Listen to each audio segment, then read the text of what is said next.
Well,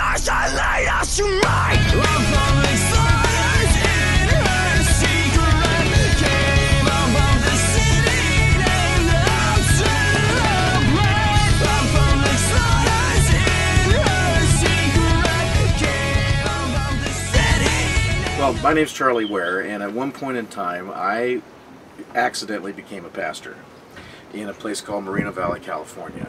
And that's sort of a long and involved story. I won't go into that. But at the time that I became a pastor, I thought, boy, I really knew everything there was about church growth and ministry and how to get things going and all of that sort of thing. And during that time period, the Lord taught me something, and that was, you don't know anything. And I learned that lesson very, very well. So I experienced a time period of what I would call reverse church growth. I was able to take a church of a certain size and get it down from 75, I got it up a little, and then we got it down to like 19.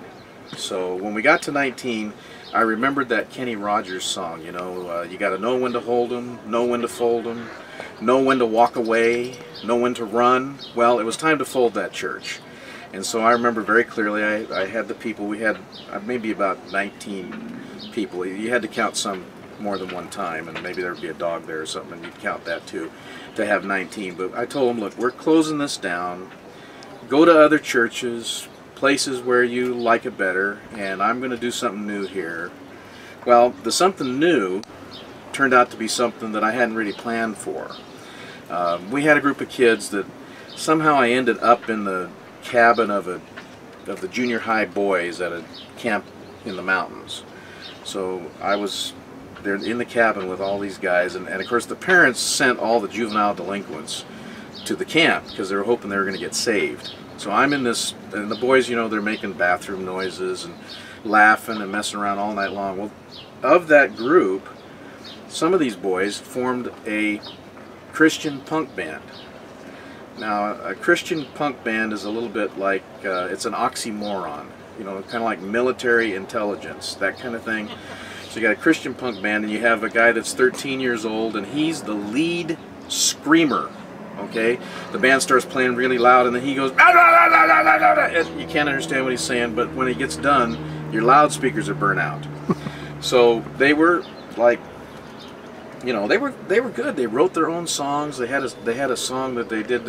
I want to be a hardcore Christian. I want to be a hardcore punk. You know, and they do all this stuff, and they liked to skate.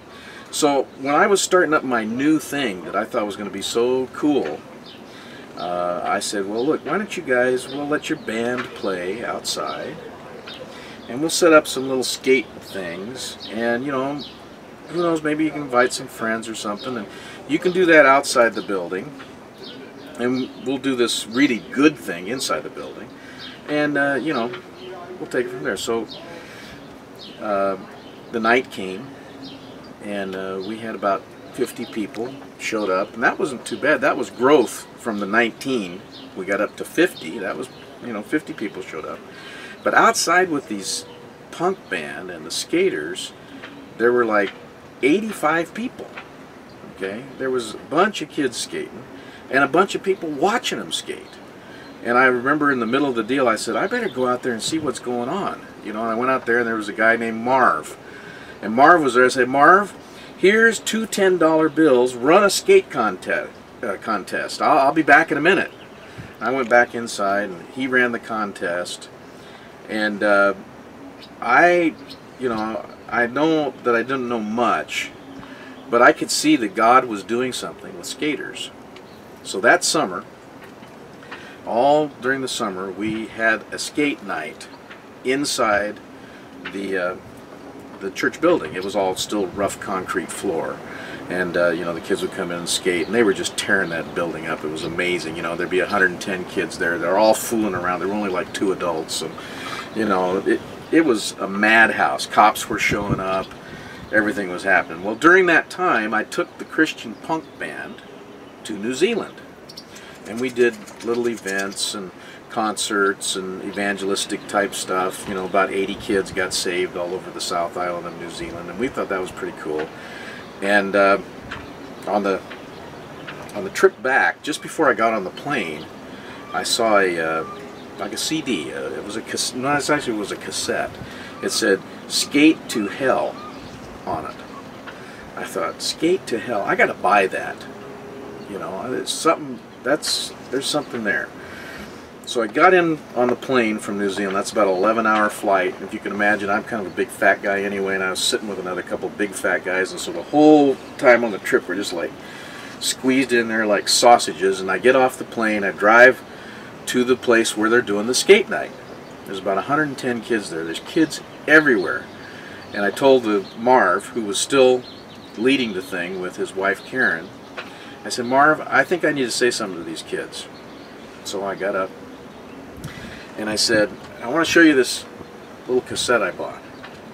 It says, 'Skate to Hell.'" Well, I want to tell you something. There's no place to skate in hell. But in heaven, they've got streets of gold. And boy, you can grind the gold good in heaven.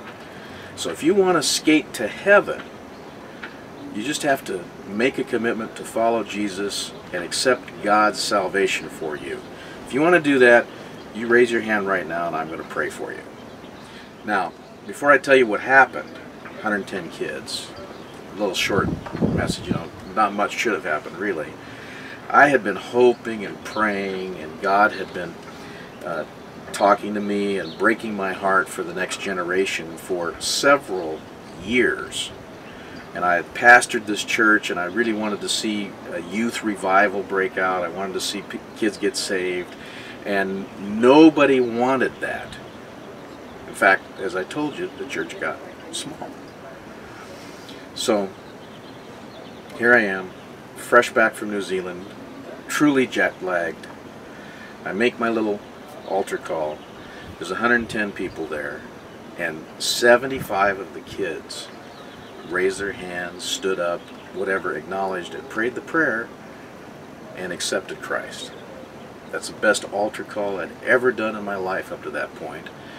And even though I don't like punk music, you know, I was the sound man, and we were blowing out sound systems like mad over in New Zealand, and I didn't even know what they were saying half the time. And even though I don't really like skaters very much, Jesus loves skaters. And He loves the outcast. And He gave us the skaters to minister to. And so that was just a little seed, a little beginning, a little vision of what God was going to do at a place we ended up calling the Ranch.